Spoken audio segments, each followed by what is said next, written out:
पहिल्या टप्प्यात ही योजना आणलेली आहे आणि आज कोल्हापूर शहरामध्ये याचं वितरण होत आहे। याचा विशेष आनंद आहे। जवळपास 700पेक्षा अधिक अर्ज आम्हाला आलेले आहेत। आज प्रातिनिधिक स्वरूपामध्ये ज्यांची संपूर्ण प्रोसिजर रजिस्ट्रेशन, ट्रेनिंग, लायसन्स हे सगळं कंप्लीट झालेलं आहे, त्यांना आम्ही आज ही रिक्षा उपलब्ध करून दिलेली आहे, ई रिक्षा।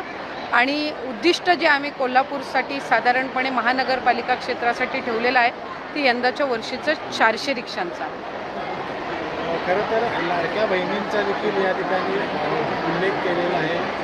लाडक्या बहिणींचे पैसे किंवा त्यांची जी अंतिम यादी आहे ती फायनल कधी केली जाणार आहे, कारण पुरुषांचा देखील यामध्ये समावेश आढळलेला आपल्याला पाहायला मिळाला। लाडक्या बहिणींची अंतिम यादी ही गेल्या जवळपास आत्ता या ऑगस्ट महिन्यामध्ये या मुख्यमंत्री माझी लाडकी बहीण योजनेला 1 वर्षाचा कालावधी, यशस्वी कालावधी हा पूर्ण होत आहे। साधारणपणे आम्ही जवळपास 2.25 कोटी ते 2.5 कोटी महिलांना या योजनेअंतर्गत आम्ही लाभ देत आहोत। रक्षाबंधनच्या पूर्वसंध्येलाच आम्ही घोषित केलं होतं की जुलै महिन्याचा हप्ता वितरित करण्यात येईल आणि त्यानुसार 2 दिवसापूर्वीपासूनच याची प्रोसिजर चालू झाली आणि लाडक्या बहिणींच्या खात्यामध्ये रक्कम जमा व्हायलाही कालपासून सुरुवात झालेली आहे। त्याच्यामुळे ही योजना अशाच पद्धतीनं राज्याचे मुख्यमंत्री देवेंद्र फडणवीस साहेब, उपमुख्यमंत्री एकनाथजी शिंदे साहेब आणि उपमुख्यमंत्री अजितदादा यांच्या नेतृत्वाखाली आम्ही चालू ठेवणार आहोत। जो काही डेटा म्हणजे प्रत्येक योजना ही स्क्रुटिनीमधून जातच असते, ती लाडकी बहीण योजना असो, संजय गांधी निराधार योजना असो, नमो शेतकरी असो, आणखीन कुठली योजना असो,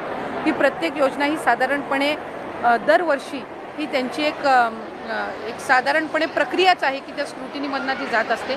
आम्ही वेगवेगळ्या विभागाकडनं, महिला व बालविकास विभागाने वेगवेगळ्या विभागाकडनं त्यांच्याकडे जो डेटा आहे त्यांच्या लाभार्थ्यांचा हा साधारणपणे आम्ही मागितलेला होता, जेणेकरून लाडकी बहीण योजना जी आहे आपल्याला माहिती आहे की निकषामध्ये जर एका योजनेचा 1500पेक्षा अधिकचा लाभ जर कुठला लाभार्थी घेत असेल तर ते या योजनेमध्ये पात्र होणार नाहीत, अशा पद्धतीचे जे नियम आणि निकष आहेत। जानेवारी महिन्यामध्ये आम्हाला कृषी विभागाकडून नमो शेतकरीच्या लाभार्थ्यांची यादी मिळाली, त्यानुसार आता isakal.com आहे